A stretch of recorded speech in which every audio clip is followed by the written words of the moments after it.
بالله من الشيطان الرجيم بسم الله الرحمن الرحيم وما خلقت الجن والإنس إلا ليعبدون اللهم صل وسلم على سيدنا ومولانا محمد وعلى آله وأصحابه وبارك وسلم عليه. قابل قدر بزرگوں، محترم بھائیوں اور معزز سامعین، دنیا میں ہم بہت کم وقت کے لیے آئے. عمر کی فنا کو اور زندگی کے عارضی ہونے کو دیکھ کر کے بہت ہی کم ہے، اور اس کو دیکھ لیا جائے کہ اسی میں آخرت بنتی ہے اور وہاں کی خوشیاں جو ختم ہونے والی نہیں ہے، اور وہاں کا گھر جو ہمیشہ کے لیے ہوگا، اور وہاں کی نعمتیں، راحتیں جن کے متعلق پیغمبر فرماتے ہیں موضع صوت فی الجنہ خیر من الدنیا وما فیہا. جنت میں ایک عصا رکھنے کے برابر جو جگہ ہے وہ اس پوری دنیا اور اس کی تمام متعلقات سے بہتر ہے. اللہ تعالیٰ اپنے فضل سے نصیب فرمائے. اور دوسری حدیث میں آپ نے یوں فرمایا، اللہ تعالیٰ فرماتے اعدت لعبادی الصالحین، میں نے اپنے نیک اعمال والے بندوں کے لیے جو جنتیں تیار کی ہے، ما لا عین رأت، کسی آنکھ نے دیکھا نہیں ہوگا، ولا اذن سمعت، اور کسی کان نے سنا نہیں ہوگا، ولا خطر علی قلب بشر، اور کسی دل میں کسی انسان کے خیال اور وہم میں گزرا بھی نہیں ہوگا. اللہ تعالیٰ نے ایسی بہترین نعمتیں، خوشیاں، آرام و راحت کا سامان نصیب فرمایا ہے. پھر دنیا کے اندر اگر سلطنت بھی ہے تو صدر صاحب اور وزیر اعظم دونوں صبح جب اٹھتے ہیں یہ فکر کرتے ہیں کہ آج ہماری حکومت ختم نہ ہو جائے. شام کو جب سوتے ہیں تو انہیں خیال ہوتا ہے کہ کہیں ایسا نہ ہو کہ کل جب سورج طلوع ہو تو کوئی اور بیٹھ گیا ہو. متاع الدنیا قلیل، دنیا اور دنیا کی چیزیں تو ایسی چند روزہ ہے. اور ایک عقلمند کہتا بھی ہے، مرا در منزل جانا چہ امن و عیش چوں ہر دم، مجھے دوست کے گھر میں کیا خوشی اور راحت نصیب ہوگی کہ سامنے گھنٹال لگا ہوا ہے اور مجھے کہا گیا ہے کہ جب اس کو ٹانگ دے دوں تو یہاں سے نکلو. مرا در منزل جانا چوں امن و عیش چوں ہر دم، جرس فریاد می دارت کے بربندید محملہ. جیسے ہی گھنٹی بجے تو آپ بستر باندھے ہوئے ہو اور یہاں سے روانہ ہو چکے ہو. جائے گا جب یہاں سے کچھ بھی نہ پاس ہوگا، چند گز کفن کا ٹکڑا تیرا لباس ہوگا. یہ حقیقت ہے. اور اس کے علاوہ جو ہم دنیا سے دل باندھتے ہیں وہ بہت خیال ہے، جنون ہے، پاگل پن ہے. اور اگر دیکھ لیا جائے تو واقعی دنیا واڑا دنیا دپا مکان و دا آبادا، اور دانا اس غرض پدی دنیا نکا. رحمان بابا فرماتے ہیں دنیا کی آبادی کے لیے بیوقوف پیدا کیے گئے. وہ ہر بلاک جب رکھتے ہیں اور ہر پلاٹ جب قبضہ کرتے ہیں اور ہر شہر میں جب نازل ہوتے ہیں تو وہ سمجھتے ہیں کہ نہ موت ہے اور نہ جانا ہے، بس سب کچھ میرا ہی ہے. لا الہ الا اللہ، استغفر اللہ واتوب الیہ. اللہ تعالیٰ اپنے بندوں کو سمجھانے کے لیے کبھی ایسے واقعات بھی رونما کرتا ہے. اولیاء کرام میں ایک بزرگ گزرے ہیں، ابراہیم ابن ادہم رحمت اللہ علیہ، کبار اولیاء میں سے. اور محدثین حفاظ میں سے، یہ بھی حیرانگی کی بات ہے۔ یہ اپنے ملک کے بادشاہ تھے اور بادشاہت کے دوران اپنے وزراء اور سفراء کے ساتھ میٹنگ میں اتر کے نیچے بیٹھے ہوئے۔ ایک ملنگ بادشاہ اچانک آیا، اندر داخل ہوا محل سرائے میں، اور پھر شاہی تخت پر جا کے بیٹھ گیا، اور وہ کن کچکول ایک طرف رکھ کے اور لیٹ گیا اور کہنے لگا بڑی ٹھنڈی جگہ ہے، بڑی بہترین جگہ ہے، تھوڑا آرام کر کے پھر چلوں گا۔ تو لوگوں نے اس سے پوچھا کہ ملنگ بادشاہ، یہ کوئی مسافر خانہ نہیں ہے، یہ پایا تخت ہے پورے ملک کا، اور بادشاہ سلامت یہاں بیٹھتے ہیں۔ تو وہ اٹھ کے بیٹھ گیا، اوپر دیکھنے لگا۔ اس نے کہا یہ مسافر خانہ نہیں ہے، میں تو یہ سمجھ کے آیا کہ مسافر خانہ کا نہیں، آپ ملنگ کلندر آدمی ہے، کمکل۔ اس نے کہا یہ کس کا ہے؟ کہا ابراہیم ابن ادہم کا۔ کہا اس سے پہلے کون تھا؟ کہا اس کا باپ۔ کہا اس سے پہلے؟ کہا اس کا چچا۔ کہا اس سے پہلے؟ کہا اس کا باپ۔ کہا مسافر خانہ کس کو کہتے ہیں؟ جس میں کوئی ٹھہرتا نہیں ہو، بس رات گزاری اور اگلے دن روانہ ہو جائے۔ تو جس کو قرار نہیں ہے اور یہ محل ان کا ساتھ نہیں دے رہا، جو بھی آیا اگلے دن روانہ ہو گیا، اسی کو تو مسافر خانہ کہتے ہیں۔ اب اس بات کو جناب رسول اللہ صلی اللہ علیہ وسلم کے الفاظ میں سنیں،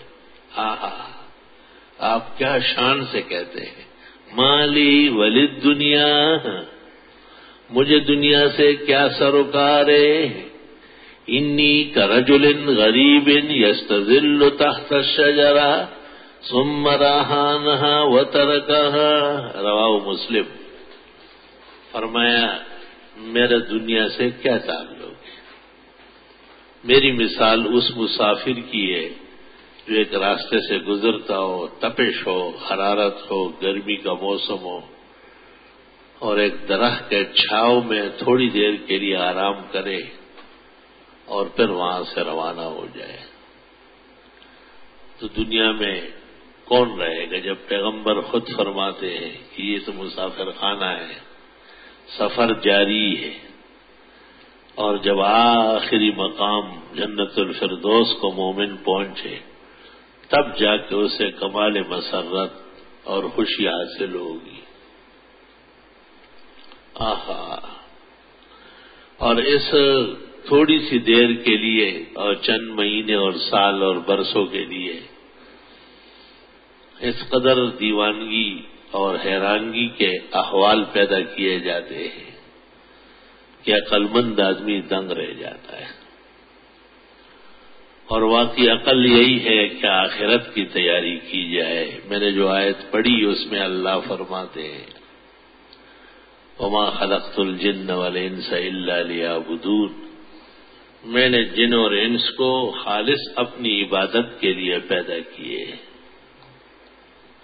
بخاری شریف کتاب التفسیر میں عبداللہ ابن عباس جو ترجمان القرآن ہے صحابہ میں، انہوں نے یعبدون کا ترجمہ کیا ہے لیوحدون، کہ عبادت ان کی ہوگی جو توحید والے ہو، شرک اور بدعت والوں کی عبادت نہیں ہے۔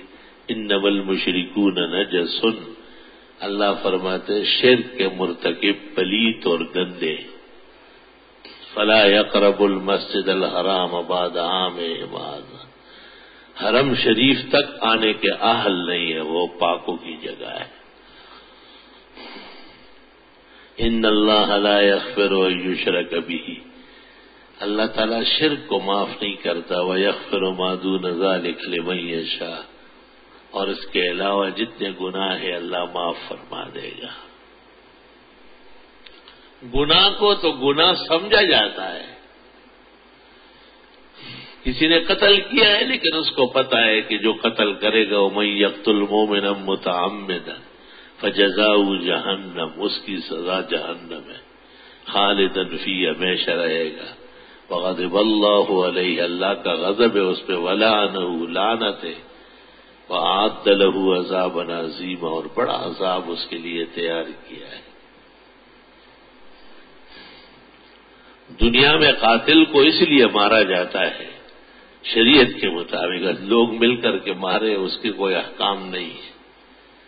شریعت کے عدالت میں اور قاعدے میں وہ پکڑا جائے، یا اقرار کرے اور یا گواہی ہو جائے اور اس پر حد نافذ ہو جائے، قصاص ہو جائے۔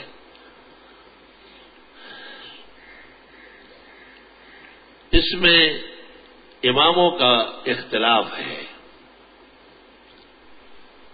کہ یہ شخص حد کی وجہ سے معاف ہوگا یا توبہ و استغفار بھی ضروری ہے۔ امام ابو حنیفہ فرماتے کہ قصاص اور حد جو نافذ ہے یہ دنیا کے نظام کے لیے ہے، اور اصل بخشش جو ہوگی وہ اس کے ساتھ اللہ سے معافی مانگنا، اللہ کو راضی کرنا، وہ بہت ضروری ہے۔ بعض احادیث میں ہے کہ الحدود کفارات، حد اور قصاص جب نافذ ہو جائے تو مجرم معاف ہو جائے، لیکن یہ تو تب مفید ہوگا جب شریعت نافذ ہو، کیونکہ انگریزی عدالت کی سزا شرعی سزا نہیں ہے، اور اول تو مجرم کو وہاں پیش کرنا اور ان کی پکڑ میں آنا یہ کوئی آسان کام نہیں ہے،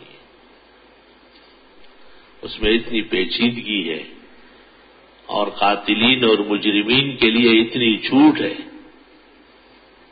وہ سب آپ کے سامنے ہے۔ لیکن اگر شریعت کا نظام نافذ ہو اور شریعت کے مطابق ایک قاتل پر حد نافذ ہو جائے اور وہ مقتول کے بدلے میں قتل ہو جائے، کتب علیکم القصاص فی القتل الحر بالحر والعبد بالعبد والانثى بالانثى فمن عفی له من اخیہ شیء فاتباع بالمعروف واداء الیہ باحسان ذلک تخفیف من ربکم۔ گزشتہ شریعتوں میں یہ تھا کہ قاتل کو مقتول کے بدل میں قتل ہی ہونا تھا، دیت نہیں تھی، خون بہا نہیں تھا، لیکن شریعت محمدی میں اس بات کی گنجائش نکل آئی کہ اگر قاتل مقتول والوں کی منت سماجت کرے اور ان کو مقتول کے عظیم سانحہ کے بدلے میں خون بہا دے دے اور وہ معاف کر لے تو دنیا کے قتل سے تو بچ ہی جائے گا۔ ذالک تخفیف من ربکم، یہ آسانی تمہارے ساتھ ہو گئی، لیکن چاہیے کہ دل سے اور خوشی سے ادا کر دیا جائے۔ قتل کے بدلے میں جو دیت ہے وہ 100 اونٹ ہے، قتل خطا کا بھی اور قتل عمد کا بھی۔ قتل خطا جیسے ایک آدمی شکار کو مار رہا ہے، سامنے ہرنی ہے، کوئی پہاڑی بکرا ہے، بدقسمتی سے کوئی آدمی نیچے اتر رہا تھا اور گولی اس کو لگ گئی۔ وما كان لمؤمن ان يقتل مؤمنا الا خطأ فتحرير رقبة مؤمنة ودية مسلمة الى اهله، اس کے بدلے میں بھی فرمایا کہ خون بہا دینا ہوگا، اور صحابہ کا اس پر اتفاق ہے کہ خون بہا قتل خطا کا اور قتل عمد کا ایک جیسے ہے، 100 اونٹ ہے۔ لیکن قتل خطا کا جو خون بہا ہے وہ آرام سے ہے، کئی سال میں بھی دے سکتے ہیں، غلطی سے اس کے ہاتھ سے مرا ہے۔ لیکن قتل عمد کا جو خون بہا ہے وہ سختی کے ساتھ اب بھی پورا کرو، فیصلہ ہوتے ہی اس کو ادا کرنا پڑے گا۔ لا الہ الا اللہ۔ اور قانون اتنا سخت ہے شریعت کا کہ جب ایک دفعہ قانون نافذ ہو گیا تو پھر اس ہٹنے کا نام نہیں لیتا۔ اس کی 2 مثالیں دیتا ہوں۔ جناب رسول اللہ صلی اللہ علیہ وسلم کے زمانے مبارک میں ایک خاتون وہ چوری میں پکڑی گئی اور چوری ثابت ہو گئی، اور آپ نے فیصلہ کر دیا ہے کہ قرآن کا حکم یہ ہے کہ سارق مرد ہو یا عورت ہو، السارق والسارقۃ فاقطعوا ایدیہما جزاء بما کسبا نکالا من اللہ واللہ عزیز حکیم۔ جب یہ فیصلہ سنا دیا کہ اس چورنی کا ہاتھ کاٹا جائے گا تو تمام قبیلہ جو خاتون کا تھا وہ اٹھ کھڑا ہوا۔ انگریزی قانون والے لوگوں سے اور شو سے اور ہنگامے سے بہت ڈرتے ہیں، تو شریعت مقدسہ کے اندر ان چیزوں کا خوف نہیں ہوتا، اور انہوں نے کہا کہ اب کوئی ایسی ہستی چاہیے جو جناب رسول اللہ صلی اللہ علیہ وسلم سے بات کر لے، انہیں سفارش کر لے کہ جتنا بڑا تاوان ہو اور جس قدر بڑا اس کا بدل ہو، جرمانہ ہو، وہ ادا ہوگا، لیکن اس خاتون کا ہاتھ نہ کٹا جائے، پورے قبیلے کی ناک کٹ جائے گی۔ تو کون یہ کام کرے؟ زید بن حارثہ رضی اللہ تعالی عنہ کا بیٹا ہے اسامہ، اور زید وہ صحابی ہے جن کا نام قرآن میں آیا ہے، پیغمبر کے 1.25 لاکھ صحابہ میں سے کسی کا نام قرآن میں نہیں۔ صحابہ کا کام ہے، مقام ہے، ایمان ہے اور بہترین انجام ہے۔ اولئک هم المؤمنون حقا لهم مغفرۃ ورزق کریم رضی اللہ عنہم ورضوا عنہ۔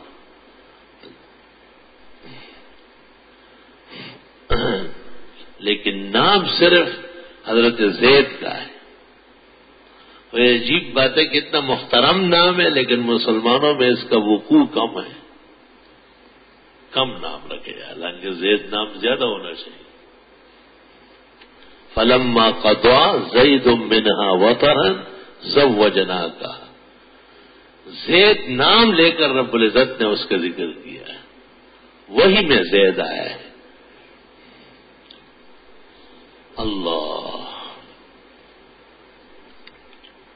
تو ان کا بیٹا اسامہ اور پیغمبر کا بڑا چہیتا تھا، اور حضرت زید آپ کا لے پالک رہا ہے، متبنہ، منہ بولے بیٹا۔ وہ طویل واقعات ہیں اس سلسلے میں۔ تو اسامہ کے پاس اس قبیلے کا وفد گیا اور اس سے کہا کہ ہم اپنی اس خاتون کے جرم میں چوری کے بدلے میں بڑے سے بڑا تاوان دینے کے لیے تیار ہیں، اور ہاتھ نہ کاٹا جائے۔ اسامہ ہے اور رسول اکرم صلی اللہ علیہ وسلم سے کہا کہ حضرت بہت عزت والا قبیلہ ہے، تمام عرب میں ان کی عزت مانی جاتی ہے، اگر ان کی خاتون کا ہاتھ کاٹا گیا تو یہ پورے قبیلے کے ناک کٹنے کے مترادف ہوگا، لہذا آپ کوئی اور اس کا بدل سزا کے طور پر تجویز فرمائیں، لیکن ہاتھ نہ کاٹا جائے۔ بخاری شریف میں اور ترمذی میں اور مسلم میں ہے۔ جب آپ نے یہ سنا فغضب رسول اللہ صلی اللہ علیہ وسلم، آپ ناراض ہو گئے، واحمرت وجنتاہ، چہرہ مبارک سرخ ہو گیا، وقال یا اسامہ اتشفع فی حد من حدود اللہ، اے اسامہ اللہ تعالیٰ کی بیان کردہ حدوں کے خلاف بھی سفارش کرتے ہو۔ یہود کے ہاں یہ دستور تھا کہ وہ مالداروں کو سزا نہیں دیتے تھے اور عاجز اور مسکینوں کو سزا دیتے تھے۔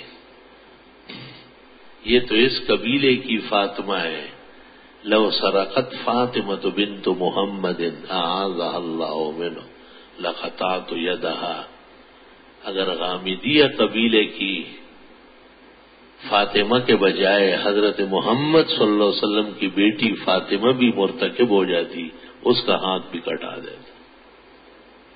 اللہ تعالیٰ کے بیان کردہ سزاؤں میں اور حدوں میں کوئی کچھ نہیں کر سکتا.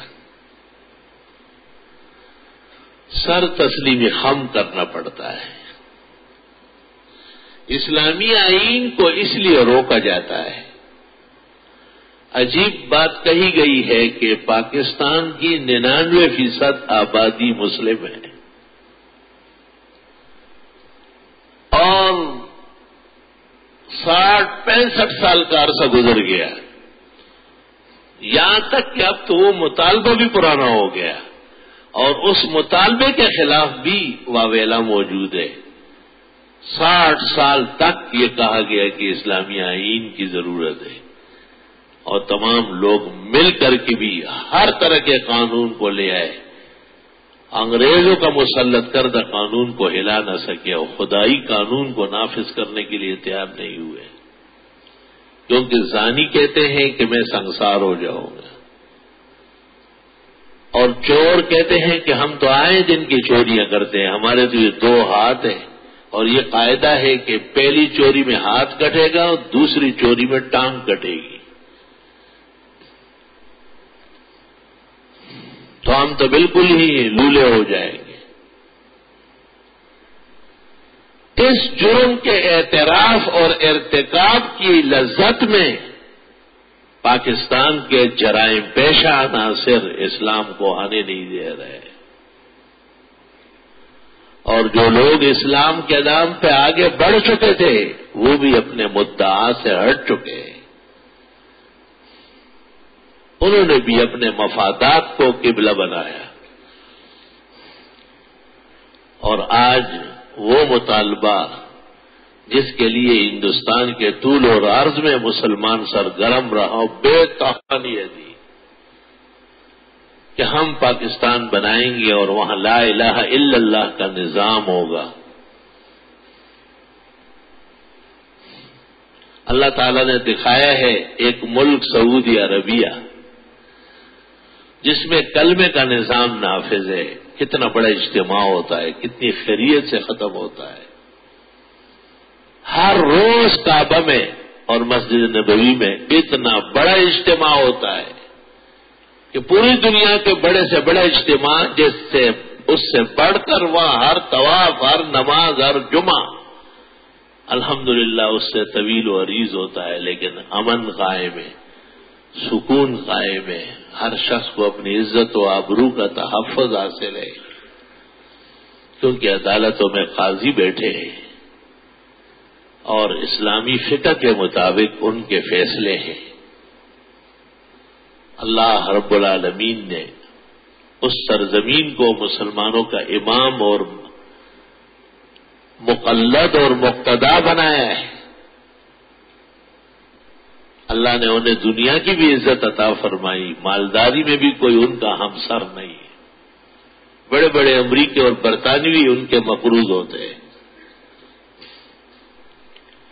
اور کچھ بھی ہو جائے وہ اپنے لباس میں بھی عرب ہے. بادشاہ سر پر رومال ڈالا ہوگا، بڑا اباؤ ہوگا اور عربی میں بات کرے گا، اپنے ساتھ ترجمان ہوگا، وہ آگے اس کو بش کو اور کلنٹن کو سمجھائے. حالانکہ یہ سب ڈبل ڈگریاں لے چکے، تمام انگریزیاں یافتہ ہیں، لیکن انگریزی بولنا اپنی عربیت کے منافی سمجھتے ہیں. ہمارے ہاں جب ذرا سا کسی مسجد میں چند دن نماز پڑھتا ہے تو شلوار چڑھا لیتا ہے، پھر وہی شخص جب کسی دفتر میں بابو لگ جاتا ہے تو ٹائی باندھ لیتا ہے، قمیض چھوٹی ہو جاتی ہے اور پینٹ کس لیتا ہے، وہ سمجھتے ہیں میں انگریز ہو گیا ہے. چاہیے تو یہ کہ آپ اپنے دفتر میں، اپنے کارخانے میں اب بڑے بلڈر اور لینڈ لارڈ ہونے کے باوجود لمبا کرتا ہو، آپ کا چہرے پر خوبصورت سنت داڑھی ہو، سر پر سفید ٹوپی ہو اور اگر اس پر سفید امامہ ہو، انبیاء کی سنت، فخر المرسلین صلی اللہ علیہ وسلم کی سنت، اس سے میں کسی میں کمی نہیں آئے گی، انشاءاللہ اضافہ ہی ہوگا، عزت بڑھے گی. وما خلقت الجن والانس الا لیعبدون. اللہ فرماتے ہیں میں نے جن اور انس کو اپنی عبادت کے لیے پیدا کیے. عبادات تو تب ہوگی جب شریعت کا اتباع ہو. عبادت نام ہی شریعت کا اتباع ہے.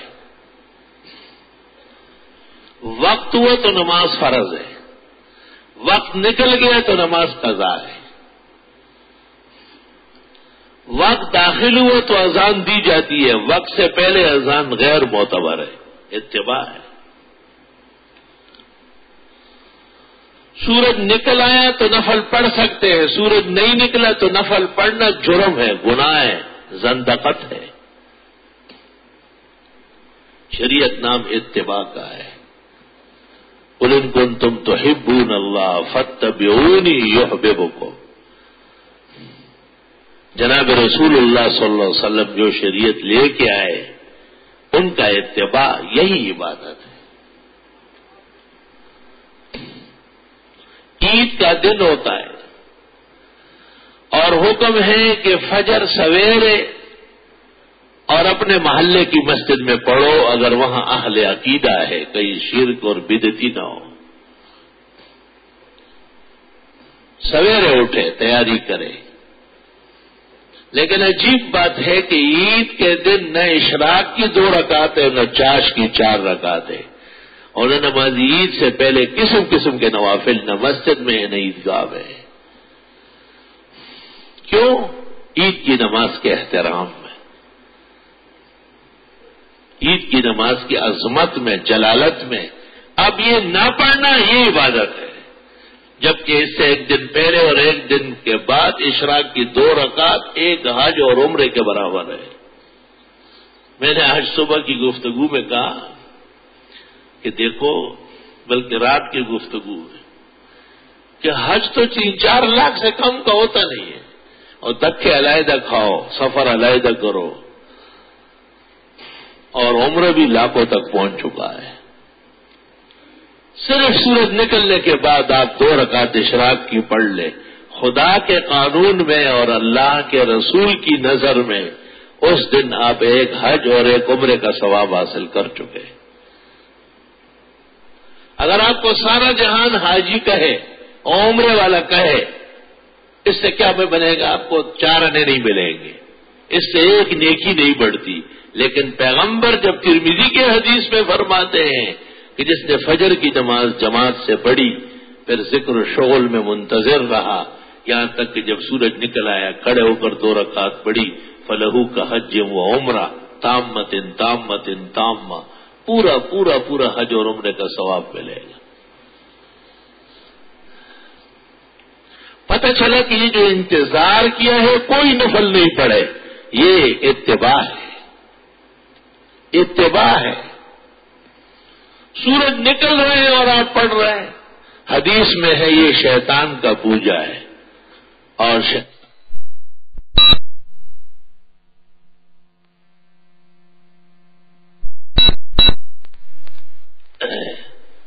شیطان آسمان کے افق پر نمودار ہو جاتا ہے اور خوشی کرتا ہے کہ دیکھو سورج نکل رہا ہے اور یہ جو پجاری ہے یہ میرے ہیں، کیونکہ اللہ اس کو قبول نہیں فرماتے.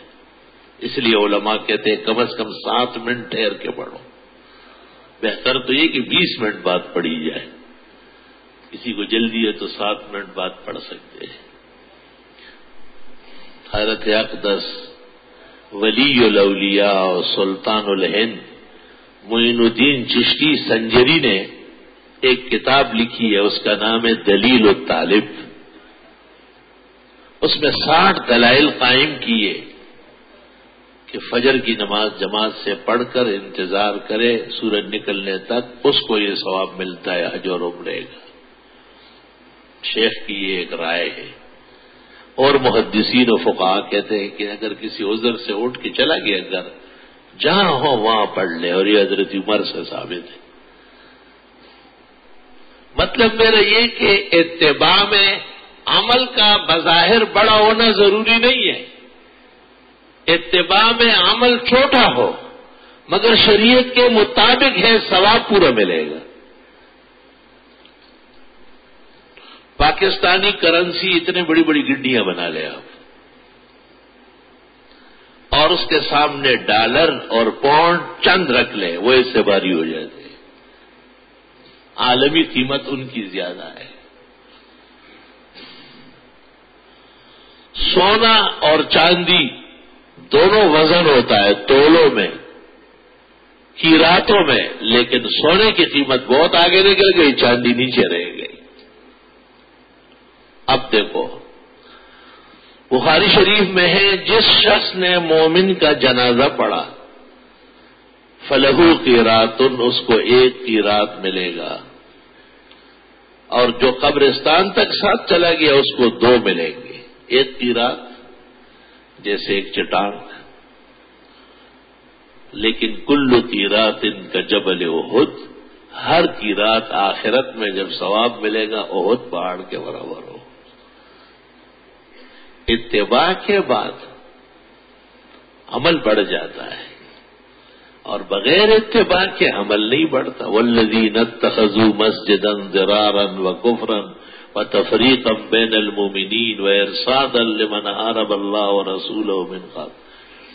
منافقین نے مسجد بنائی تھی اور اللہ نے کہا یہ کفر ہے, تفرقہ ہے, پھوٹ ہے, غلط ہے, لا تقم فیہ ابدا, خبردار کہ آپ نے اس میں نماز پڑھی, نامنظور فرما دیے.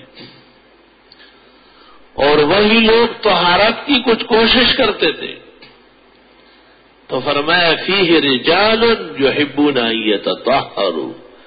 قریب میں قباء کی مسجد تھی, فرمایا کہ یہ لوگ جو پاک باز رہنا چاہتے ہیں ان سے اللہ محبت کرتے ہیں.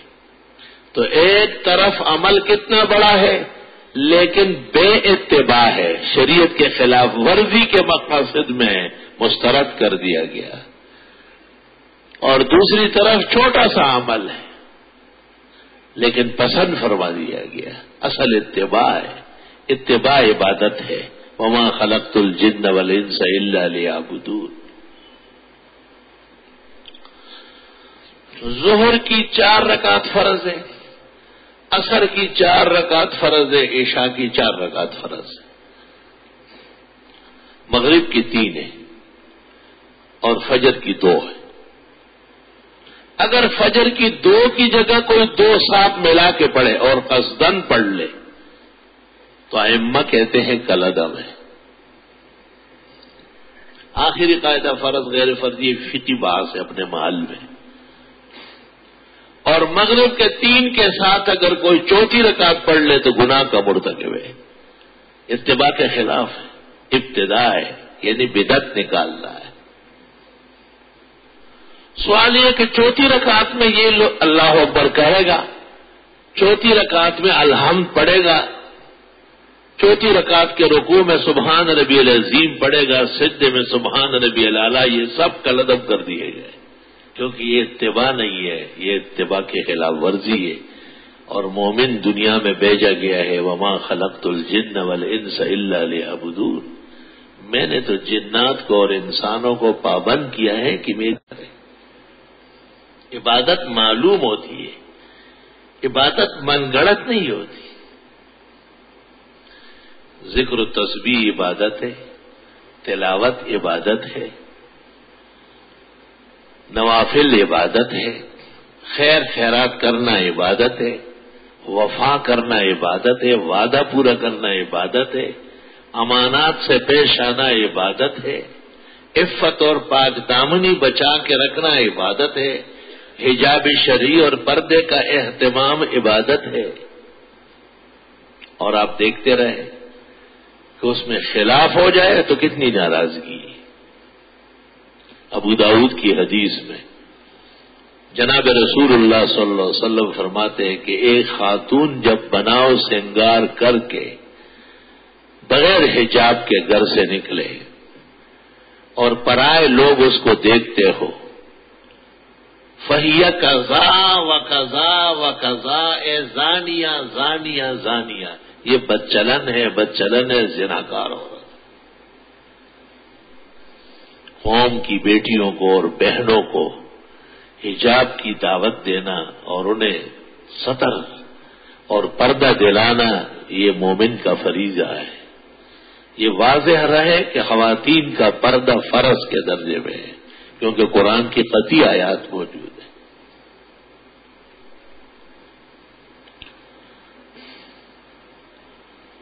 بھائی پیغمبر کی مبارک زبان، پیغمبر رحمت للعالمین ہونے کا پیکر ہے۔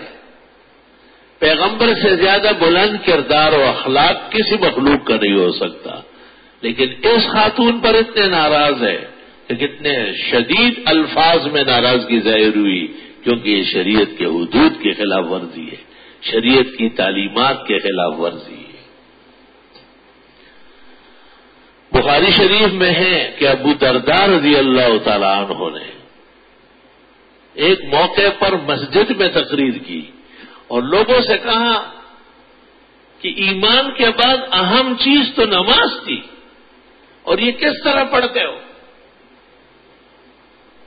اگر یہی حالت تمہاری رہی لضللتم عن سواء السبیل، سیدھے راستے سے بھٹک جاؤ۔ تمہیں نماز کے ہر رکن میں، قرات میں، قیام میں، رکوع میں، قومہ میں، سجدہ میں، جلسہ میں، قاعدہ میں، شروع کرتے وقت ختم کرتے وقت اتباع کا خیال کرنا ہے، مسائل معلوم ہونا ضروری ہے۔ بعض لوگ کہتے ہیں یہ نا مجھے تو معلوم نہیں ہے، میں کہتا ہوں بینک بیلنس یاد رہتی یا نہیں؟ کسی کے اوپر جو قرضہ ہے اس میں گنتی میں فرق آ رہا ہے؟ اپنے پلاٹ اور بنگلے کے کاغذات کبھی ضائع کیے ہیں آپ نے؟ قلب میں سوز نہیں، روح میں احساس نہیں، کچھ بھی پیغام محمد کا تمہیں پاس نہیں۔ یہ دین کی ضروریات، ان پر دین کا زبردست قسم کا انحصار ہے، اور اگر ان میں کجی رہ گئی اور الفاظ ناموزون رہ گئے تو اندیشہ ہے کہ بجائے فائدے کے نقصان بھی پہنچنے لگے۔ حدیث شریف سن لو کیا ہے۔ آپ فرماتے ہیں ایک شخص نماز پڑھتا رہے، تلاوت کرتا رہے، ذکر و دعا میں لگا رہے، جب تک وہ بیدار ہو اور نشاط میں ہو، کہیں ایسا نہ ہو کہ اونگنے لگے، نیند آ جائے۔ اگر ایسا ہوا تو رک جائے، لِأَلَّا يَسُبَّ نَفْسَهُ، کہیں ایسا نہ ہو کہ اپنے لیے دعا کے بجائے بد دعا دینے لگے۔ اور یہ قاعدہ ہے کہ دعا کے لیے طبیعت بھی چاہیے، طہارت بھی چاہیے، تقدس بھی چاہیے، لیکن بد دعا کے لیے کچھ بھی نہیں چاہیے۔ ویسے ہی لفظ زبان سے نکلے، ماضی کرے دے خیرے مکہ تب دنیاز خیرے کبھی رشتہ بشینا۔ یہ ماؤں کی عادت ہوتی ہے نا، بچوں کو بد دعائیں دیتی ہے، یا بعض مرد بھی عورت نما ہوتے ہیں، یاد رکھنا یہ لگتی ہے، اس سے نقصانات اٹھاتے ہیں، ان کا مستقبل تاریک ہو جاتا ہے۔ زبان پر رحمت آنا چاہیے، خیر کے جملے جاری ہونا چاہیے، اور جب تک شریعت اجازت نہ دے اس وقت تک کسی کو بد دعا دینے کی اجازت نہیں۔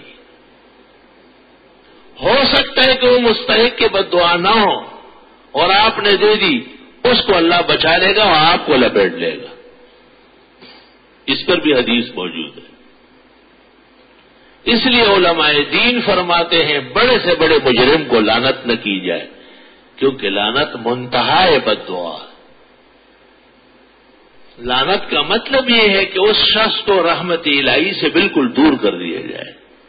تو گناہگار سے گناہگار امتی کو یہ گنجائش ہے کہ اللہ تعالیٰ کسی نہ کسی وقت اس پر رحمت نازل فرمائے۔ اور یہ ذرا ذرا سی بات پہ لعنت اس پر اور لعنت اس پر، ہاں جس پر شریعت نے لعنت کی ہے، جیسے لعنت اللہ علی الکاذبین، تو آپ یہ کہہ سکتے ہیں کہ جھوٹوں پر خدا کی لعنت، لعنت اللہ علی الظالمین تو آپ کہہ سکتے ہیں، لیکن متعین نہیں کریں گے۔ اس لیے علماء اہل سنت نے تحقیق کے بعد یزید پر بھی لعنت منع فرمائی ہے، کیونکہ یہ طے نہیں ہے کہ اس کا خاتمہ کفر پر ہوا ہے، اس سے ظلم یقیناً ہوا ہے، حضرات کربلا کے ساتھ، لیکن لعنت مکڑا پہ یزید چل رفظ نشے بعید دے بے شک مسلمان و مسلمان اہل ایمان فقی الہند اور محدث الہند حضرت اقدس مولانا رشید احمد گنگوئی رحمت اللہ علیہ نے فتاوی رشیدیہ میں لعنت منع فرمائی، باوجود ہی کہ حضرت گنگوئی ان بزرگوں میں سے ہیں جنہوں نے یزید کو بہت سخت الفاظ لکھے، مگر لعنت ایک خطرناک اقدام ہے۔ اور کہتے ہیں جس زبان پر زیادہ لعنت آتی ہے وہ زبان بھی رحمتوں سے دور ہو جاتی ہے۔ زبان بچائیں گے تو عزت پائیں گے۔ زبان ایک قلعہ ہے، اس قلعے کی استواری اور حفاظت ضروری ہے۔ ہم بلاد ہم قلعہ اخبل جبا او خاغد چکوی خوگی خبریں، خوشحال خان خٹک کہتے ہیں یہ زبان قلعہ بھی ہے، آپ کی حفاظت کرائے گی اور یہ آپ کو تخت دار پر بھی لے جائے گی، اسے قابو کر لیں۔ اچھا ہے، آپ کی خدمت میں جس شخص نے آپ سے کہا مجھے بہت مختصر اعمال، آپ نے کہا زبان کنٹرول کر لو، اس کو قابو کر لو زبان شریعت کے مطابق، کیونکہ ایمان کہتے کس کو ہے؟ اقرار باللسان، زبان سے اسلام کی سچائی کا اقرار، و تصدیق بالقلب، اور دل سے اس کی پختگی ماننا، اور محدثین کہتے ہیں وعمل بالارکان، اور جسم کے بقیہ حصوں سے اعمال کرنا۔ تو جسم کے حصے بھی اتباع میں مشغول ہو اور زبان بھی بہت ہی حسن کے ساتھ ہو۔ وہ کہتے ہیں نا کہ ایک شخص کو کتے نے کاٹا تھا تو وہ گھر میں فریاد کرتا تھا، رات کو گھر میں چھوٹی سی بچی تھی، وہ ابو کے پاس آئی، ابو کیا ہے، کیوں آپ رو رہے؟ کہا مجھے کتے نے کاٹا ہے۔ بچی بڑی پیاری پیاری باتیں کرتی ہے، کہنے لگی کیسے کاٹا ابو؟ کہا کہ یہ میرا انگوٹھا جو ہے اس کو منہ میں دبایا اور دانتوں سے کاٹا۔ کتے کے کتنے کے دانت ہوتے ہیں؟ کہا 6۔ کہا آپ کے کتنے ہیں؟ کہا 32۔ کہا آپ نے اس کو کیوں نہیں کاٹا؟ تو اس بزرگ نے کہا بی بی وہ اس لیے کاٹ رہا تھا کہ وہ کتا تھا، میں اس لیے نہیں کاٹ سکا کہ میں انسان تھا۔ بہت سارے لوگ ہیں جو ہمیں کاٹ رہے ہیں مختلف اطراف سے، ہم ان کتوں کو اچھی طرح جانتے ہیں، لیکن ہمارا مقام اور مرتبہ اجازت نہیں دیتا، اس طرح اظہار ہم نہیں کر سکتے۔ مرا دردیس اندر دل اگر گویم زباں سوزد وگر دم در کشم ترسم کے مغزی اس تخوان سوزد۔ ایک فارسی شاعر کہتے ہیں میرے دل میں ایسا صدمہ ہے کہ اگر اس کو ظاہر کروں زبان جل جائے، اور اگر نہیں بتاتا ہوں تو ہڈیوں کا گودا پگھل رہا۔ تحفظ اللہ نے جو اہل حق کو عطا فرمایا وہ ان کی زبان پر بھی ہے، وہ ان کے اعمال میں بھی ہے، دوست کے ساتھ دوستی کے برتاؤ میں بھی شریعت کے حدود محفوظ رہے، اور دشمن کے ساتھ دشمنانہ روش میں بھی شریعت اصل ہے۔ کہتے ہیں کہ حضرت علی رضی اللہ تعالیٰ عنہ کہیں کافر سے لڑ پڑے، حضرت علی بڑے جنگجو اور شجاع تھے، اس کو بڑی مشکل سے گرائے نیچے اور اس کے اوپر بیٹھ گئے، تو اس نے نیچے سے حضرت علی کے چہرے پر تھوکا، تو حضرت علی فوراً اٹھ گئے، چھوڑ دیا اس کو۔ اس نے کہا یہ کیوں؟ اتنی مشکلوں سے تو آپ نے مجھے نیچے گرایا اور ذرا سا میں نے تھوکا آپ کے چہرے پہ تو آپ اٹھ گئے۔ تو حضرت علی نے کہا وہ میں نے جو گرایا تھا وہ اللہ کے لیے تھا، اور اب جو اس کے بعد پٹائی کروں گا وہ اپنا بدلہ ہوگا، میں اپنے لیے نہیں کرتا۔ ہمیں یہ سکھایا گیا ہے کہ سب کچھ اللہ کے لیے کرنا ہے۔ وما خلقت الجن والانس الا لیعبدون۔ بخاری شریف میں ہے جناب رسول اللہ صلی اللہ علیہ وسلم کی خدمت میں اچھے لوگ بھی آتے تھے، برے بھی آتے تھے. آپ تو رحمت للعالمین ہیں، کائنات کے اصلاح اور ایمان کے لیے مبعوث ہوئے ہیں.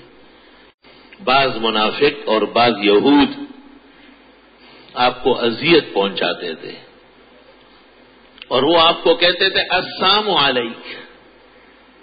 بعض لوگ سلام میں بہت تخفیف کرتے ہیں، سلام کھل کر السلام علیکم. سام کہتے ہیں عربی میں موت کو اور ہلاکت کو. حضرت کو اللہ نے اتنے دربار دیے تھے، اتنے مقامات، اتنے معراج تھے آپ کے، آپ ایسے لوگوں سے کہاں بدلے لیتے؟ اور آپ سے زیادہ کون جانتا؟ کسی دن خدمت میں عائشہ موجود تھی ام المومنین. اس نے جب یہ الفاظ سنے تو غصے ہو گئے. اس نے کہا علیک السلام واللعنہ، تم پر ہلاکت و لعنت آ جائے. حضرت کو ایسا الفاظ کیوں کہتے ہیں؟ آپ نے عائشہ کو کہا ماں یا عائشہ، عائشہ رہنے دو. اور نے کہا آپ نے سنا نہیں اس نے کیا کہا؟ آپ نے کہا عائشہ آپ نے نہیں سنا کہ میں نے کیا کہا؟ میں نے کہا وعلیک یجاب لی علیہم ولا یجاب لہم علیہ. میں نے جو کہا کہ تم پر پڑے جو تم نے مجھے پیش کیا ہے تو میری ان کے بارے میں چلے گی، ان کی میرے خلاف نہیں چل سکتی ہے صلی اللہ علیہ وسلم. اور پھر آپ نے عائشہ کو کہا کہ بی بی جیسے ان کے یہ جملے ناپسندیدہ ہے تو آپ نے بھی تو وہی ناپسندیدگی کا اظہار کر لیا، ایسا نہیں کریں. اور آپ نے فرمایا میری امت میں سب سے بہترین انسان وہ ہے جو برے اخلاق کا بھی بہترین الفاظ سے جواب دے. لا الہ الا اللہ. وما خلقت الجن والانس الا لیعبدون. اللہ فرماتے میں نے نہیں پیدا کیا جن اور انس کو مگر خالص اپنی عبادت کے لیے. عبادت نام ہے اللہ تعالی کے دین کے اتباع و فرما برداری کا. زندگی آمد برائے بندگی اور زندگی بے بندگی شرمندگی. اللہ نے ہمیں زندگی اس لیے دی کہ ہم شریعت کا اتباع کریں، نماز میں بھی، زکوٰۃ میں بھی، روزے میں بھی، حج میں بھی، گھر کی زندگی میں بھی، بازار اور مارکیٹ میں بھی، دوست کے ساتھ دوستی میں بھی اور دشمن کے ساتھ روش میں بھی. کسی ایک جگہ بھی شریعت سے باہر قدم نہیں رکھ سکتے. اللہ تعالی ہمیں اس قسم کا صدق اور سچ نصیب فرمائے. پھر عبادات یہ طاعات ہے اور یہ سہولیات زندگی ہے. بھائی دائیں ہاتھ اچھے کاموں کے لیے، بائیں کام ناپسندیدہ کاموں کے لیے. عبادت ہے نا. آپ کھانا دائیں ہاتھ سے کھاتے ہیں، کتاب دائیں ہاتھ سے، جوتا بائیں ہاتھ سے. مسجد میں داخل ہوتے وقت دایاں پاؤں آگے، نکلتے وقت بائیں پاؤں آگے. جوتا پہنتے وقت دائیں پہلے، اتارتے وقت بائیں پہلے. یہ روش جو ہمارا بن رہا ہے اصحاب الیمین دائیں ہاتھ والے. نماز کے بعد تسبیحات یہاں سے مسئلہ پھیل گیا کہ صرف دائیں ہاتھ سے. تمام کتابیں بھری ہوئی ہیں لیکن پڑھا جاتا ہے دونوں ہاتھوں سے. شکر کرو کہ اللہ تعالیٰ آپ کی وجہ سے خیر آگے بڑھا رہا ہے.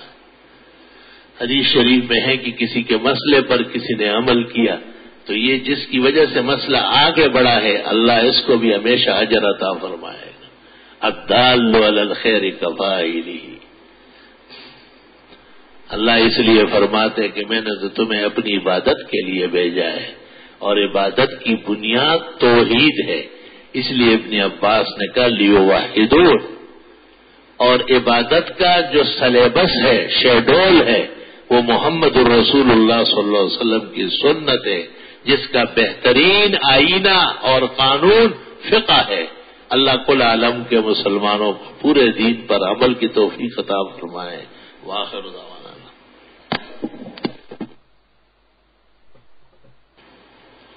الحمد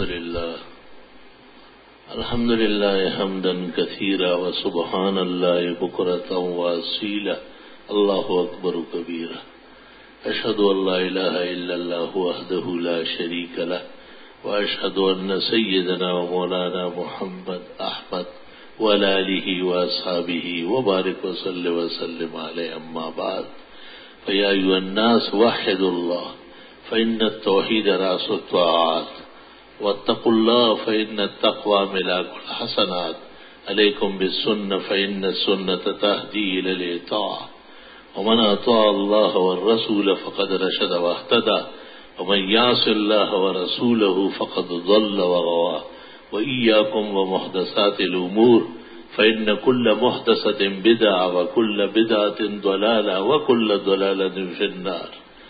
أعوذ بالله من الشيطان الرجيم. فقد لبثت فيكم عمرا من قبله أفلا تعقلون. وقال الله تعالى لقد كان لكم في رسول الله أسوة حسنة لمن كان يرجو الله واليوم الآخر وذكر الله كثيرا. قال النبي صلى الله عليه وسلم إنما بعثت معلما وقال صلى الله عليه وسلم إنما بعثت لأتمم مكارم الأخلاق. بارك الله لنا ولكم في القرآن العظيم ونفعنا وإياكم بالآيات والذكر الحكيم. إنه تعالى جواد قديم كريم ملك بر ورب رؤوف رحيم.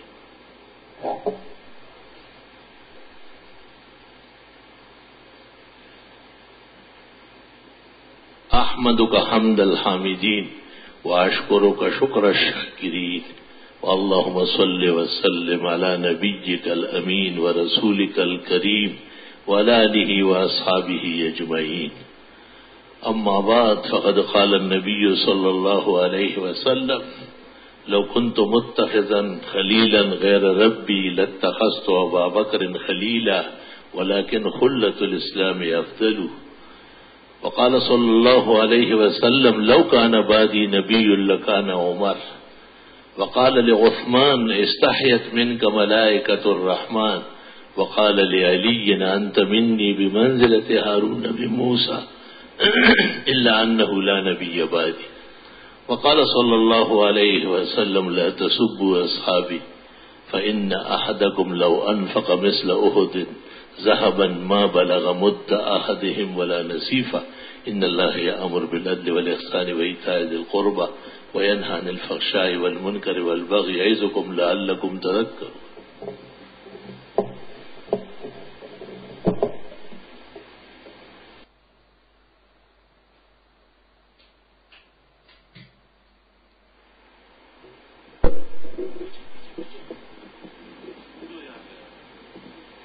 بچوں کے پیچھے آگے آنے کی ضرورت کیا ہے؟ بزرگوں کو آگاہ دیں. کس بد تہذیب خانے سے آئے ہو بتا دیجیے. پیچھے کرو انہیں.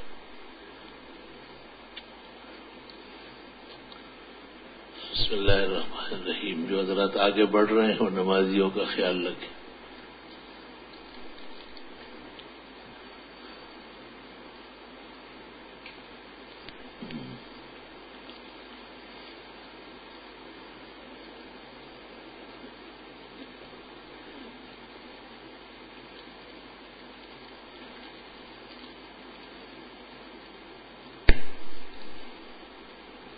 پوچھا ہے کہ کیا خودکشی کرنے والے کی نماز جنازہ جائز ہے؟ بہت سارے ائمت و منفر اور بحث یہ ہے کہ خودکش مسلمان ہے یا کافر. اگر خودکشی کفر نہیں ہے تو پھر مجرم سے مجرم مومن کا جنازہ جائز ہے. البتہ بڑے لوگ اونچے علماء بزرگان دین وہ اس میں شریک نہ ہو. اور بعض لوگوں نے بطور تنبیہ کے اور تغلیظ کے کہا ہے کہ اس کا جنازہ چھوڑ دیا جائے تاکہ لوگ اس قبیح فعل سے توبہ کر لیں. اگر وہ بچ جائے خودکشی سے تو بھی گناہ کبیرہ کا مرتکب تو ہے، توبہ استغفار کرے.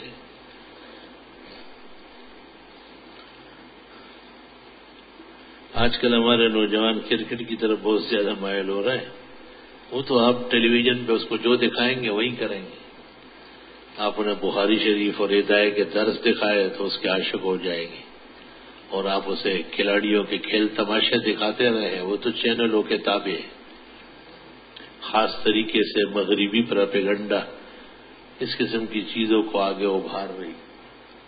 باقی کرکٹ کھیلنے میں تو بظاہر کوئی ایسا نقصان نہیں ہے۔ امام محمد سے امام شافعی نے پوچھا تھا کھیل کود کا، تو انہوں نے کہا اگر نمازیں ضائع نہیں ہیں اور دین کو نقصان نہیں ہے تو جائز کھیل جائز۔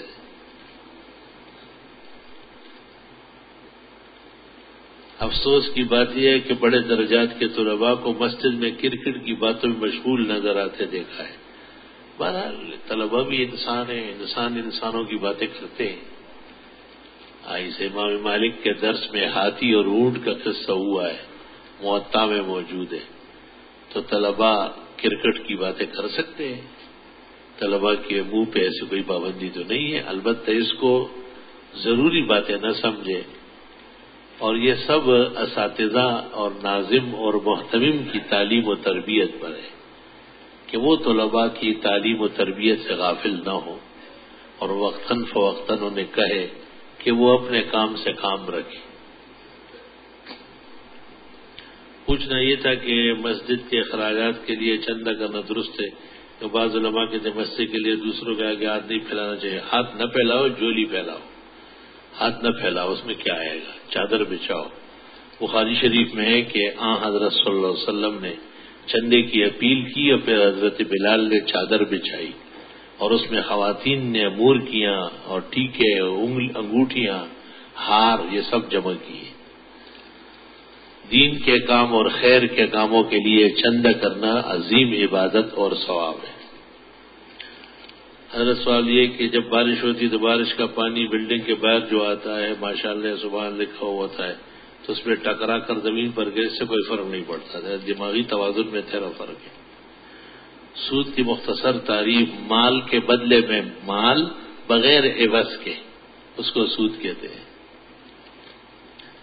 سلام کو بات یہ کہ میرے خالہ زاد بھائی کو ڈاکٹر نے نیچے بیٹھنے کو سختی سے منع، جس نے وہ نماز بھی کرسی پر بیٹھ کر رکوع سجود اشارے سے، اب ایسی صورت کو قیام کرنا چاہیے، رکوع سجود نہیں، قیام تو کر سکتا ہے، جب رکوع سجدے کا وقت آئے جو کرسی پر بیٹھ جائے، اشارہ کرے رکوع کے لیے کم اور سجدے کے لیے زیادہ، باقی سجدے کے لیے سامنے کسی چیز کے رکھنے کی ضرورت نہیں، جیسے بعض مسجدوں میں بینچ ایسا فضول حرکت ہے، وہ اشارے سے ہی نماز ہوتی ہے۔ فجر کی نماز کے بعد گھر آتے آتے اگر کچھ دنیاوی باتیں بھی کی تو گھر آ کر اشراق پڑھنے سے بھی حج عمرے کا سے انشاءاللہ۔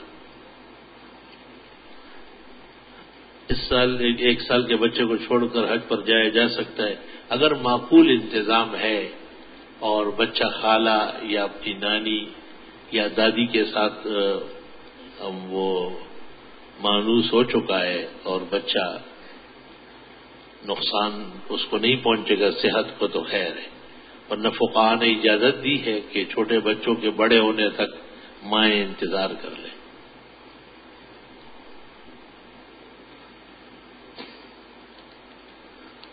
میں نے خواب میں دیکھا کہ میں وضو بنا رہا ہوں، اتنے میں آپ آئے اور کہا کہ ایسے نہیں، اس طرح کرتے ہیں۔ بہرحال عبادات کے طریقے کی اصلاح کی ضرورت ہے۔ ہم اپنے آپ کو دیوبندی کیوں کہتے ہیں؟ کیا دارالعلوم دیوبند سے پہلے ہمارا مسلک کوئی اور تھا؟ ہم تو اہل سنت والجماعت ہے، کیونکہ اہل سنت والجماعت صحابہ اور نبی کے ماننے والوں کو کہتے ہیں۔ امام ابو حنیفہ کی فقہ پر اعتماد ہے تو حنفی کہلائے، اور ہندوستان میں تمام کفریات، شرک، بدعت، اہل زیغ و ضلال اور اہل باطل کے مقابلے میں نمایاں خدمت دارالعلوم دیوبند اور ان کے حضرات کیے، اس وجہ سے پہچان کے لیے دیوبندی کہلائے، کوئی حرج نہیں، لیکن جو ترتیب میں نے بتائی اس میں ذہن میں رکھو کہ ہم اصلاً مسلمان اہل سنت والجماعت ہیں۔ فقہ میں امام اعظم کے پیروکار ہونے کی وجہ سے حنفی کہلاتے ہیں، اور اکثر مشائخ اور اساتذہ کی تعلیم و تربیت دارالعلوم دیوبند کی طرف سے ہے، اس لیے دیوبندی۔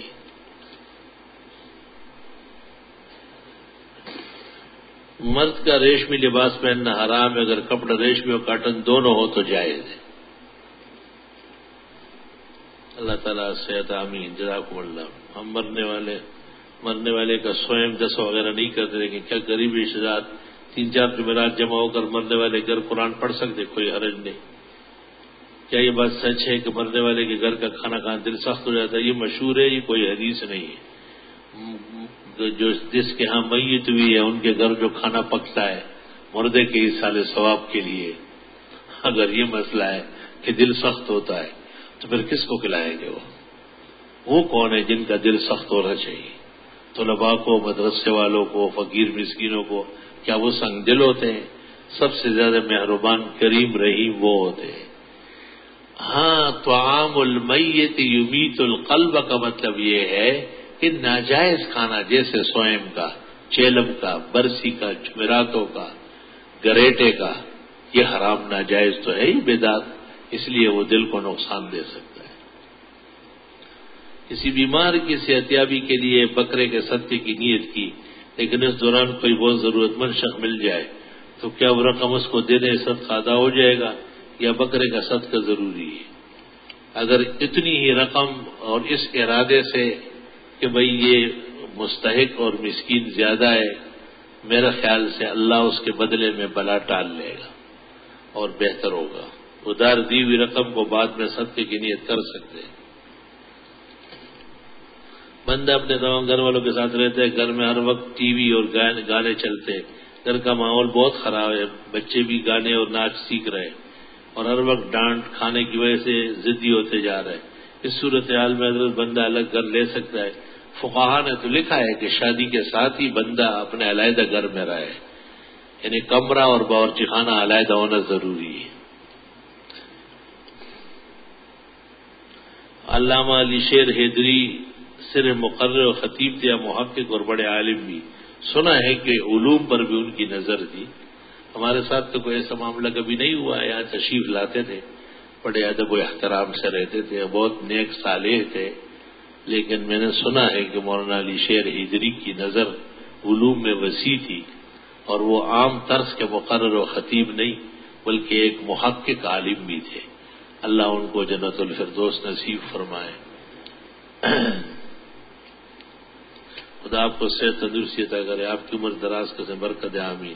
کیا یہ بات درست ہے کہ جب کوئی انسان پیدا ہوتا ہے تو اس کے ساتھ 10 شیطان بھی پیدا ہوتے ہیں؟ مجھے روایت معلوم نہیں ہے۔ 10 شیطانوں کی کیا ضرورت؟ ایک شیطان کافی ہے پورے عالم کے لیے۔ کیا شیطان نے اللہ سے انسانی خون میں سرایت کرنے کی اجازت مانگی؟ اللہ سے مہلت مانگی اور وہ مہلت دی گئی ہے۔ اللہ تعالیٰ نے اس کو بنایا ایسا ہے کہ ان الشیطان یجری من ابن آدم مجرى الدم، بخاری کی حدیث میں ہے کہ انسانی خون میں بھی دوڑتا ہے۔ کیا اقامت کے وقت حی علی الصلاۃ کے وقت دائیں طرف اور حی علی الفلاح کے وقت بائیں طرف منہ پھیرنا چاہیے؟ جی بہتر ہے۔ صرف مولانا عبدالحی نے سیاح میں اس کو منع کیا ہے، عام طور پر 99% عمل اس کے خلاف ہے، لیکن باہر نہر تبیین فتح القدیر ہندیہ سب میں لکھا ہے کہ موڑ لے، بہتر ہے۔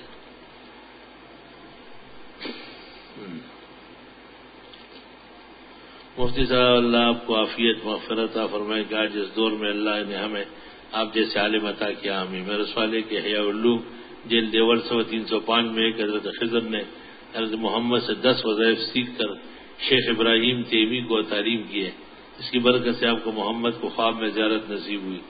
بہرحال خضر کا معاملہ روحانی سا ہے، کسی بزرگ کو آتے ہیں اور ان کو چیزیں بھی دیتے ہیں، اور ویسے بھی احیاء العلوم امام غزالی کا بہت اچھی کتاب ہونے کے باوجود ان میں ضعیف روایات زیادہ ہے۔ آپ نے پچھلے بار وطر کا فرمایا کہ وطر کے موہوم قضا 4 ہے، معلوم قضا 3 ہے۔ اب موہوم قضا کے بارے میں وضاحت کیجیے، اس کو دوبارہ دارالفتاء لکھ کے بھیجیں۔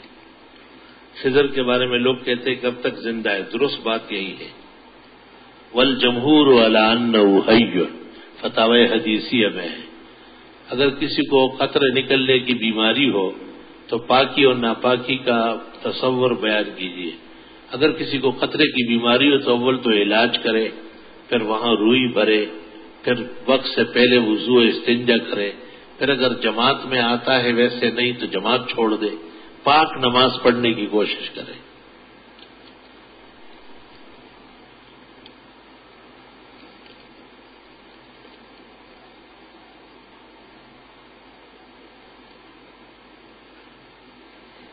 مسئلہ میں گزارش ہے کہ عوام اہل سنت والجماعت دین بیزاری، بزرگوں کے صحبت سے دوری، مطالعے کی کمی کے باعث باطل کے پھیلائے گئے شکوک و شبہات میں مبتلا ہے۔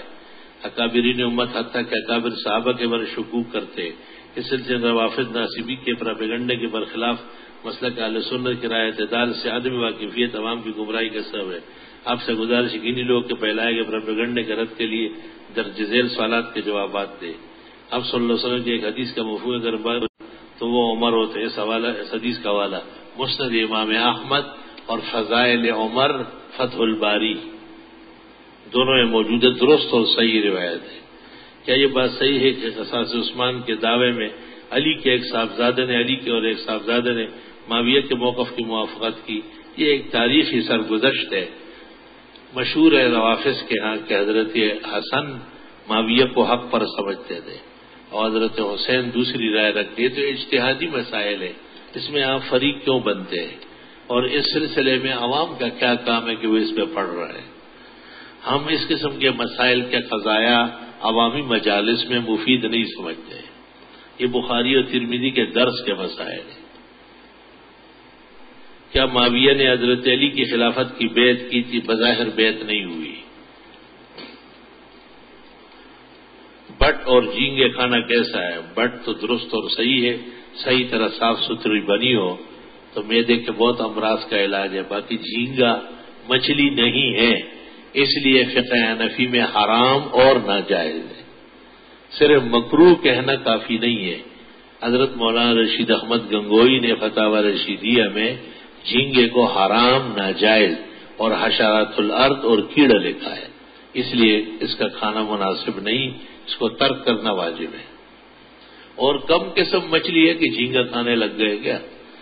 کل کئی چپکلیاں اور چیزیں نہ کھانے لگے۔ نماز میں سجدے کی حالت میں جسم کے کتنے اعضاء کا زمین پر لگنا فرض ہے؟ پیشانی کا، ناک کا اور ہاتھوں کا 7 اعضاء لگتے ہیں۔ یہ یسجد بسبعۃ اعضاء۔ فرضیت تو ناک اور پیشانی رکھنے سے ادا ہو جاتی ہے۔ اللہ تعالیٰ آپ کو صحت عافیت کے ساتھ طویل عمر آمین، ہم علموں کو آپ سے استفادہ آمین، اللہ تعالیٰ میں آپ کے صحبت کا فیض آمین۔ کیا سگریٹ بنانے والی فیکٹری اور تمباکو کاروبار کرنے والی کمپنی ملازمت جائز ہے؟ جائز ہے۔ نمازی کے آگے سے گزرنے پر سخت وعید ہے، اگر کوئی نمازی کی طرف رخ کر کے کھڑا ہو یا بیٹھ جائے تو کیا حکم ہے؟ یہ ایک ہیلا ہے تاکہ لوگ بچیں، اس لیے اس کو ثواب ملے گا۔ پہلی صورت میں تو نمازی متاثر نہیں، جبکہ دوسری صورت میں نمازی کی نماز میں خلل ہو، خلل سے بچنا ضروری ہے۔ اللہ آپ کو لمبی عمر عطا فرمائے۔ اگر کسی عورت کے حمل ہو تو وہ قرآن پاک کی کون سی صورت کی تلاوت کرے؟ بہت سے لوگ کہتے ہیں کہ لڑکے کے لیے سورہ مریم، نہ ہرگز نہیں، سورۃ الرحمن پڑھنا مفید ثابت ہے۔ سورۃ الرحمن پڑھی جائے تو لڑکا ہی ہوگا، وہ خوبصورت ہوگا اور زچگی کی تکالیف بھی رفع ہو جائے گی۔ بہتر یہ ہے کہ حالت حمل میں سورہ رحمان یاد کر لی جائے۔ اس زمانے میں غلام اور لونڈی کا خرید فروخت جائز ہے؟ نہیں۔ اور اس کے شرائط کیا ہے؟ شرائط موجود ہی نہیں ہے، اس لیے اب ضرورت نہیں ہے اس کی۔ صرف ایک صورت باقی ہے کہ اللہ تعالیٰ یہود یا نصارہ پر مسلمانوں کو جنگ کے ذریعے فتح دے تو یہودیہ اور نصرانیہ یا ان کے مرد اور عورتیں جنگ میں حاصل ہونے کے بعد کمانڈر ان چیف اور امیر المومنین کی اجازت کے بعد مجاہدین میں اور فوجیوں میں تقسیم ہوگی اور وہ غلاموں کا نیزے بنیں گے۔ باقی بازار اور منڈی ان کی سرد ہو چکی ہے۔ ایک استاد صاحب اپنے 10 شاگردوں کو سبق یاد کرا رہا ہو اور درمیان میں آیت سجدہ آ جائے تو کیا اس کی آیت سننے پر ایک بار سجدہ کیا، ایک مجلس میں ایک آیت پر سجدہ کر لیا جائے پھر 100 بار پڑھ لی جائے، دوسرا سجدہ نہیں ہے، شرع وقایہ نہیں۔ آپ نے آگے کیا غلط لکھا ہے؟ شرع وقایہ میں لکھا ہے کہ ایک آیت ایک مجلس میں جتنی دفعہ پڑھی جائے، سجدہ پہلے کیا جائے یا بعد میں کیا جائے، ایک ہی سجدہ ہوگا۔ اگر ہم نے کسی سے ادھار لیا اور ہم بھول جائے، وہ بندہ بھول جائے جس سے ادھار لیا ہے، تو ادا کرنے کا طریقہ ہے؟ یاد آنے پر ادا کر لیں، بھول دے ہوئے تو ادا نہیں ہوں گے۔ یہ شخص پچھلے 2 سال سے سود لی لین دین، شراب نوشی، ناچ گانے کی محافل میں شرکت جیسے گناہوں میں ملوث تھا۔ ایک ماہ گناہوں سے تائب ہو چکا، البتہ سابق امور ملوث ہونے کی وجہ سے مقروض ہو چکا، اب اس کی ملکیت میں کچھ بھی باقی نہیں. کیا ایسے شخص کو جب تائب ہو چکا مجبور ہے اس کا سسل زکوٰۃ کی مد میں رقم دے کر، اگر یہ سچ ہے کہ اس نے ان تمام جرائم سے واقعتاً توبہ کی ہے تو اس کا بھرپور تعاون کرنا کہیں سے بھی بہت مناسب ہے. میں ایک سرکاری ملازم ہوں، ہمارے جو مین آفس ہے اس میں ہمارے جو بل وغیرہ جائے ہیں وہ رشوت کے بغیر پاس نہیں ہوتے. وہ 100% درستی کیوں نہ ہو، کچھ فیصد رقم رشوت کی مد میں دینی ہوتی ہے، ورنہ وہ بار بار اعتراض لگا کر واپس کرتے ہیں. اس لیے مولانا صاحب کیا بل پاس کروانے کے لیے کچھ رقم دی جا سکتی ہے؟ پہلی بات یہ اچھی طرح سمجھ لے کہ ناجائز رقم دینا اور لینا دونوں میں فرق ہے. لینا ہر حال میں حرام ہے، اور دینا جب عزت یا نوکری یا کچھ آرام اور سکون خطرے میں ہو تو دے سکتے ہیں. ہدایہ کتاب الصلح میں ہے یجوز دفع الرشوت لدفع الظلم، ظالموں سے بچنے کے لیے رشوت دینا جائز ہے. اب یہ آپ خود دیکھیں کہ آپ کس کنڈیشن میں ہیں، گنجائش تو نکلے گی، البتہ بچنے میں عافیت ہے. حج پر جانے کا ارادہ ہو، کچھ رقم ہو تو کیا قرض لے کر؟ جی ہاں، جب حج فرض ہو چکا ہے، جیسے آپ اور کاروبار کے لیے قرض لیں گے، حج اور قربانی کے لیے بھی قرض لینا ضروری ہے. نماز جنازے میں پڑھی جانے والی دعا یاد نہ ہو تو کیا کریں؟ بس خاموش کھڑا ہے، اور کیا کریں گے؟ کیا ڈنڈے بازی کریں گے؟ اتنا زمانہ ہو گیا آپ نے آج تک یاد نہیں کیا تو کیا کریں گے؟ آپ کیا پلر کے ساتھ لٹکنا چاہتے ہیں؟ کیا کریں گے؟ جتنی دیر میں آپ نے مجھے پرچی لکھی بھیجی رب اغفر لی وللمؤمنین والمؤمنات، یہ تو آج یاد ہو جائے گا. آج دو الفاظ یاد کرے، کل یاد کرے، پرسوں یاد کرے، ٹھیک ہو جائے گا. مرنے کے بعد اپنے اعضاء کسی دوسرے کو دینا غلط طریقہ ہے. انسان اپنے اعضاء و جسم کا مالک نہیں ہے. اگر آپ کسی کو کہیں کہ میری انگلی کاٹ دے تو آپ کے اس کہنے کے بعد بھی کاٹنا حرام ہے. آپ خود بھی اپنی انگلی کو کاٹ نہیں سکتے. اگر یہ جائز ہوتا تو خودکشی جائز ہو جاتی. اس میں اعتراض تو یہی ہے کہ انسان اپنے اعضاء، جسم اور زندگی کا مالک نہیں ہے. مالک اور مختار اللہ رب العالمین ہے. اس لیے اعضائے جسم کی وصیت، خرید و فروخت ناجائز. البتہ بامر مجبوری انسان کو پیوندکاری کی جا سکتی ہے، جیسے بامر مجبوری خنزیر کا گوشت کھایا جاتا ہے. اس کی تفصیل مفتی اعظم پاکستان مولانا مفتی محمد شفیع صاحب کی کتاب ہے اعضائے انسانی کی پیوندکاری. اس میں 77 علماء، حضرت اقدس مولانا مفتی محمود، استاذ العالم حضرت اقدس مولانا یوسف بن نوری سب شریک ہیں. تفصیل کے لیے علماء و طلباء وہ دیکھیں. اگر کسی نے کپڑوں سمیت نہایا اور گیلے کپڑوں کے ساتھ نماز پڑھ رہا ہے، کوئی حرج نہیں جب پاک ہو اور گیلے کپڑوں سے پانی ٹپک، اس سے کیا حرج ہے؟ گیلے اور سوکھے کا کیا تعلق ہے؟ محترم جناب مفتی صاحب، جن لوگوں کے پیچھے بچے پیدا ہونے سے پہلے مرے ہوئے پیدا ہوتے ہیں، ان کے بارے میں قرآن و حدیث میں کیا ہے؟ ان قرآن و حدیث یہی کہتے ہیں کہ ان کے بچے مر گئے اور وہ مرے ہوئے، اور کیا کہیں گے؟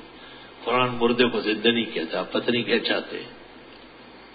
کیا قرآن کا ترجمہ و تفسیر بغیر استاذ کے پڑھی جا سکتی؟ جو معتمد تفاسیر ہے، جیسے حضرت شیخ الہند کا ترجمہ، مولانا شبیر احمد صاحب کے فوائد، حکیم الامت مولانا شرف علی کی بیان القرآن، مفتی اعظم پاکستان مولانا مفتی شفیع صاحب کی معارف القرآن، مولانا ادریس صاحب کاندیلوی کی معارف القرآن. یہ بزرگان دین کے اس سے صاف ستھرے لکھے ہوئے ہیں کہ اگر استاذ کے بغیر بھی دیکھے تو فائدہ ہوگا. البتہ مولانا اشرف علی صاحب نے اپنی تفسیر کے لیے فائدہ نمبر 8 میں لکھا ہے کہ میری تفسیر بغیر استاذ کے نہ دیکھے، کبھی کبھی علماء سے بھی مشاورت کرے. یعنی بعض جگہ اتنی مشکل ہے کہ اردو مبین میں ہونے کے باوجود شیخ اور استاذ کے علوم کی طرف مراجعت مفید ہوگی. میری بہن کی شادی کو 1 سال ہو چکا ہے. اسی دوران میری بہن کا 4 مہینے کا حمل ضائع ہوا. عرض ہے کہ اب میری بہن کو حمل نہیں ٹھہر رہا ہے، ڈاکٹر سے بھی علاج کروایا. میری والدہ پریشان رہتی ہے، بہن احساس کمتری کا شکار ہے. ایک ہی دفعہ یہ واقعہ ہوا ہے، ڈول ڈپکڑ لے کے لڑنے کے لیے تیار ہو گئے خدا تعالیٰ سے. اس طرح زندگی میں ہوتے نہیں کیا؟ 2 3 6 دفعہ بچے ضائع ہوتے ہیں. کیا کیا باتیں لکھ رہے ہیں. آپ کو کوئی وظیفہ دینا یا علاج دینا گناہ سمجھتا ہوں، کیونکہ آپ نے جو شور شرابہ کاغذ میں لکھا ہے یہ ایسا ہے جس طرح آپ نے وہاں اللہ کے یہاں کوئی فیس داخل کیا ہے۔ توبہ استغفار کرو، اپنی خیر بناؤ، کہ ایسا نہ ہو کہ اس کے بچے کی فکر میں تم چلے جاؤ سارے۔ بہن کی شادی کے لیے وظیفہ بتا دیجیے۔ وہی سامنے جو لوگ بیٹھے ہیں وہ رشتہ صالحہ کے نام سے ایک نقش دیتے ہیں، وہ آپ لے لیں۔ گزشتہ 10 ماہ سے نوکری ختم ہو چکی ہے، بہت جگہوں پر بات چیت ہو جاتی مگر بات بنتی نہیں۔ گھر بھی کرائے کا ہے، ماشاءاللہ بچوں کی بھی پڑھائیاں ہیں، اور یہ وہ جو بھی دوست احباب بتاتے وہ دوست احباب بتائیں نہ بتائیں، قرآن کریم میں ہے کہ جو استغفار زیادہ کرے اللہ اس کے رزق میں وہ صد دے دے گا۔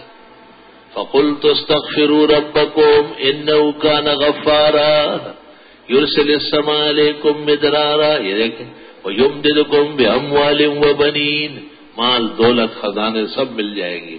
بہت زیادہ استغفار پڑھو۔ شیخ الاسلام ابن تیمیہ نے کہا ہے کہ 5 دن یا 7 دن یا 10 دن میں جو 40,000 استغفار پورا کر لے اللہ تعالیٰ اس کی مشکلات حل کر لے گا۔ اللہ تعالیٰ آپ کو عمر دراز عطا فرمائے تاکہ ہماری آمین۔ میرے ایک ماننے والے فیصلی پتہ نہیں فیملی اچھا قادیانی اور رسم رکھتی تھی، میں نے ان سے کہا کہ ان سے اللہ تعلق اختیار کرو اور تجدید ایمان کرو، کیا ان لوگوں کا ایمان اور دین باقی رہا؟ بہرحال آپ کی بات صحیح اور اچھی بات کہی آپ۔ میں محمد جاوید قریشی، میری آنکھوں کا آپریشن ہوا تھا جس میں یہ ڈالا گیا ہے، اسی وقت میری آنکھ دو عکس نظر آئے، اس کا معائنہ میں نے مختلف عکس کرایا۔ اللہ تعالیٰ آپ کو صحت اور نور عین نصیب فرمائے۔ السلام علیکم۔ اللہ رب آپ کے علم میں برکت عطا فرمائے۔ میرے بھائی کی طبیعت صحیح نہیں، اللہ صحت شفا عطا فرمائے۔ الحمدللہ رب العالمین۔ نستغفرک اللہم ونسألک السلام والعافیہ۔ لا الہ الا اللہ وحدہ لا شریک لہ، لہ الملک و لہ الحمد وعلی کل شیء قدیر۔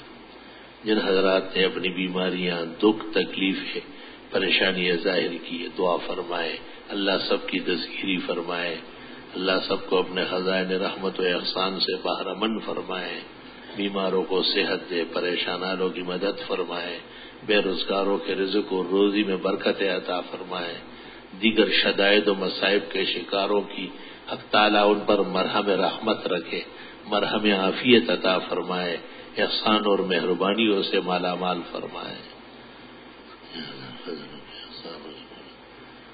جس گھرانے کو شکوہ اور شکایت ہے کہ ان کے ہاں بچے ضائع ہونے کا اندیشہ ہے، اللہ انہیں پہلے ثابت قدمی دے، اللہ کے افعال پر قناعت اور صبر رضا نصیب کرے، اور پھر اس بی بی صاحبہ کو ہری گود نصیب فرمائے اور انہیں مزید اولاد کے ضیاع سے محفوظ فرمائے۔ اللہ تعالیٰ اس گھرانے کو اس بارے میں مزید دکھ اور غم نہ دے اور ان کی خوشیاں اور مسرتیں پے در پے نصیب فرمائے۔ ربنا تقبل منا انك انت السميع العليم وتب علينا انك انت التواب الرحيم فالله خير حافظا وهو ارحم الراحمين ما شاء الله لا قوة الا بالله سبحان ربك رب العزة عما يصفون وسلام على المرسلين والحمد لله رب العالمين وصلى الله تعالى